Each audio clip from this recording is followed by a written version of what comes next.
I'm now joined by Linda Guo, one of the finalists that is going to nationals in May. Linda, what are we looking at right here? What I tried to do with this project was to create a physical and numerical model of a driverless car. How'd you come up with something like that? Why and why?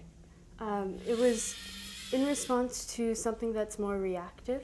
We have a lot of programs now with prevention for things such as impaired driving, but just in the instance that humans make any kind of miscalculations, there should be some sort of safety net with robotics that can compensate for any kind of miscalculations that might take place. Do you think this is something that could be feasible in the future?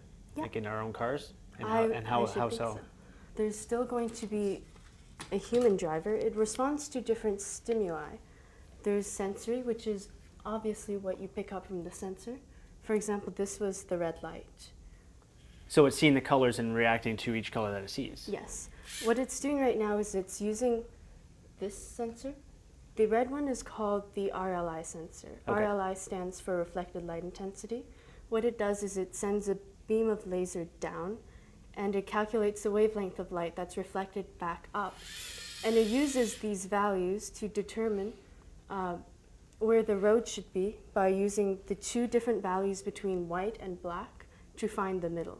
Then it follows that, and there's a switch in the programming for the color sensor, which is this one, that takes it out of the default program.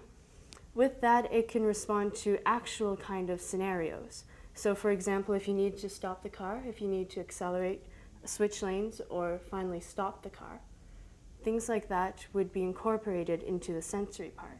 With the passive, it would be things such as direction awareness, wheel compensation, and in the case that anything does come up, that is the obstacle detection. If you put anything there, it tries to get away from you. Then afterwards, it tries to find the road again. This is amazing. Thanks. Thank you very much. This is amazing. Good luck to you in nationals. Thank you. We're going to go off to Etobicoke McTavish to check out another one of the projects, but right now we're going to check out some other kids that are also making a difference.